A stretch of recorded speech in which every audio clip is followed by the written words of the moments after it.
Assalamualaikum warahmatullahi wabarakatuh. Salam sejahtera kepada semua. Kami daripada Parti Amanah Negara berpuas hati terhadap keputusan para jemaah hakim terhadap perbicaraan bekas Perdana Menteri dan keputusan yang dibuat semalam, di mana beliau dikekalkan didapati bersalah oleh Mahkamah Rayuan. Saya memandang serius perkara ini kerana rule of law itu perlu ditegakkan dan keadilan perlu diperlihatkan. Dalam sejarah pembesar-pembesar negara yang disabitkan kesalahan, di antaranya ialah bekas Menteri Besar Perak Datuk Ahmad Said, bekas Menteri Besar Selangor Datuk Harun Idris, bekas Menteri Belia dan Sukan Datuk Muhtar Hashim. Artinya pembesar negara yang melakukan kesalahan dihukum melalui undang-undang dan menurut perbicaraan yang berjalan secara adil dan saksama. Kita netizen mengharapkan rule of law ini terus dikekalkan, dipertahankan without fear and favor. Pihak kerajaan terutama SPRM bertindak kepada siapa saja yang dilihat ada bukti-bukti melakukan penyelewengan, sama ada rasuah atau jenayah-jenayah yang lain. Bagi kita, apa yang berlaku kepada bekas Perdana Menteri Najib Tun Razak hanya satu cebisan sahaja.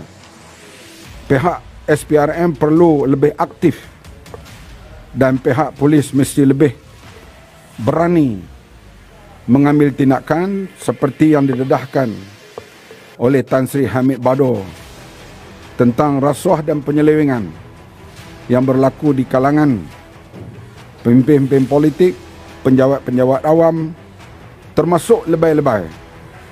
Oleh itu, mesti rule of law ini dipertingkatkan dari masa ke semasa untuk memberi keyakinan kepada rakyat dan kepada dunia antarabangsa bahawa Malaysia sebuah negara yang berwibawa dan ditadbir mengikut undang-undang yang pernah satu ketika dahulu Malaysia amat dihormati dalam hal kedaulatan undang-undang ini. Oleh itu, apa yang berlaku pada bekas Perdana Menteri ini bukanlah satu perkara yang pelik di Malaysia. Cuma kita harap apa yang berlaku kepada orang lain, kesamaan pelaksanaan undang-undang itu mesti dilaksanakan. Sekarang beliau merayu kepada mahkamah yang lebih tinggi, mahkamah Federal Court, dan Federal Court boleh menentukan hukuman, tapi selalunya yang dipraktis selama ini, denda itu mesti dibayar dahulu. Kalau akhirnya nanti rayuan ke Federal Court itu didapati sebaliknya keputusan, maka bayaran denda itu boleh dikembalikan. Ini amalan yang berlaku. Yang saya nak tekankan di sini, kerajaan mesti jangan membuat double standard dan rule of law itu mesti jalan supaya janganlah keluhan daripada bekas Ketua Polis Negara Tan Sri Hamid Bado ia berlalu begitu saja. Jangan bila seorang yang dikenakan, maka yang lain-lain itu dianggap tidak apa-apa lagi. Maka orang yang melakukan kesalahan yang sama atau seumpamanya boleh terlepas. Sebab itu rungutan daripada orang-orang yang berwibawa ini mesti diambil tindakan. Terima kasih. Ada apa nak tambah? Okey. Baik, terima kasih. Apa yang telah dinyatakan oleh Presiden Parti Amanah Negara tadi, kita boleh terima penggantungan pelaksanaan pemenjaraan that is acceptable lah, ya, boleh diterima. Kerana kalau seseorang itu dipenjarakan, lepas itu didapati dia tak bersalah, maka agak zalim, ya, kerana dia telah dipenjarakan, ya. Tetapi kita agak hairan kenapa denda itu juga ditangguhkan, ya. Pelaksanaan pembayaran denda itu digantungkan pelaksanaannya.